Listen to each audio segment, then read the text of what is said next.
Wake up, Tenno. It is time, Tenno.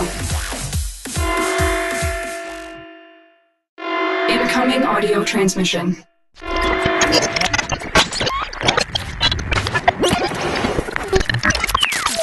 Transmission received. And welcome back, Tenno. Today's episode is number 7 of the Warframe Digest. Today we'll be covering Livestream 25 and its key topics. This livestream had some really good high notes and some really good low notes, but overall, it was another interesting livestream. So let's talk about the Badlands. It seems that the team have been making more progress on the Badlands than we clearly anticipated. Before, most of us thought it'd be coming out later this year, but that doesn't seem to be the case. They'll be coming out sooner rather than later, as we have seen on today's livestream. They've teased us a few screenshots of the Badlands already in the star chart, and a couple of screenshots of 2 rivaling clans pretty much duking it out for control over the solar rails. I wonder how those guys over there at Knights of Outer Haven are reacting to this, considering this is the second time they've been mentioned and presented in a livestream. If we're seeing progress on the Badlands, that also means we're seeing progress on Vor's Prize. That's very interesting to hear, because we haven't heard anything on progress coming from the Vor's Prize in a rather long time. So let's see what the team has to say about Vor's Prize itself. And Vor's Prize. And Vor's Prize. Vor's Prize. Yep. It's going to be amazing. You're going to hear about the sisters. Sisters. From Da Wolf, who just asks, what are the Warframes? We have mixed signals when it comes to the origin and nature of the frames. What are the Warframes? There's a tease in one of the lore There's- entries. There is. Yep. Yep. There's some We pretty like cool that too. lore coming next week. There's some pretty cool lore coming next week. Next week? Yeah. Next week? Some origin lore. Oh, I know you. Oh, yeah. Well, Interesting. Yeah, that's next Yep. week. Yep. So I put in as a little we're working on the questing system. Should have said Vor's Prize. Yep. Which is Vor's Prize? Vor's Prize. Yep. Yep. Will be the first one. And Vor's Prize. and And Vor's Prize. Vor's Prize. Yep. It's going to be amazing. You're going to hear about the sisters. Sisters. That's practically everything they said about Vor's Prize, and then they proceeded to show us a small tour of the office and what they've been doing in the meantime between live streams. But before all that, there was also a pinata. This is the pinata that That's Pablo very- has. I just thought that's important. that's the chest wig, the chest hair wig. That's the Kubro. Before we proceed any further, I'd like to also point out that they also showed us a couple of teasing images. A lot of people immediately jumped onto the conclusion and speculating the element of this new Warframe, later to have Rebecca confirm it. The next Warframe that is currently being worked on is the Waterframe, which, it's an interesting concept. I'm just curious as to how will it work. During this office tour, they also showed us a new screenshot of the Nexus being worked on yet again. Personally, I like the first iteration of the Nexus, the second one not so much, but maybe the third one will be better overall. Now let's get to the really interesting bit of this whole entire livestream. The team started talking about Melee 2.0. Yay! Where has it been? Where are we going with it? It's been postponed, it's been pushed back, there's delays, I understand all the hype it has to live up to, but where is it? So the team decided to finally talk about it a bit, and here it is. I'm just gonna let Steve talk about it himself.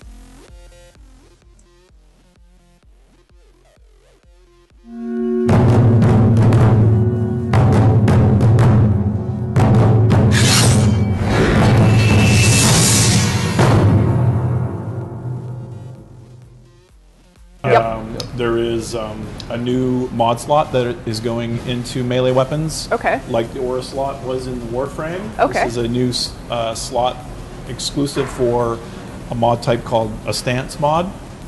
And this is, again, these are aspirational goals. These are not promises, but what we're targeting right now is that I have one example for the one-handed sword. There will be 2 stance mods that will come out with it in update 13, and one is the Iron Phoenix, which is the slower stance for it, which has a lot of staggering hits and a slashing emphasis and slashing proc combos.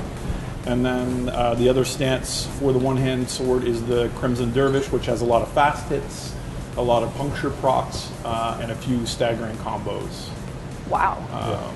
So you're, we had gone from that complexity of breaking up every little animation into parts and having players assemble them but without the utility Yeah. and without adding 300 mods and really diluting the pool a lot worse than it already is. We're going to have that kind of stance slot, and we're going to have embody all of those into one idea. Yeah. And then if you get a one-hand sword and you get the dervish stance, you could then take that and put it on your other sword that you really like, and you want to see what is it like to play with that. Those have combo chains and things in them that are unlocked through fusion. Gotcha. So you level up that stance, and now there are deeper combos in it, which gives you a bit of progressive disclosure on how to battle it. Will it show you in the UI how that works? Yes. Yes. So, pretty much another change to the melee system. It seems a lot more interesting to have them as straight out mod cards instead of having the whole entire complex of changing your light, changing your heavy, changing the charge, and changing different bits of it. I like this simpler form of it a lot better, but it's subjective and everyone has their own opinion to it. But overall, they did say it's coming out in update 13. A lot of us were expecting it in 12. So this time we have a solid estimate of 13. We don't have a date, which is very disappointing for a lot of us, but they have no option at this point, and they cannot postpone it any further without having a massive uproar. Overall, I'm still hyped as ever, and I know a couple friends are very hyped still. I think a lot of you have lost your hype, your enthusiasm, because of all these postponing and pushbacks.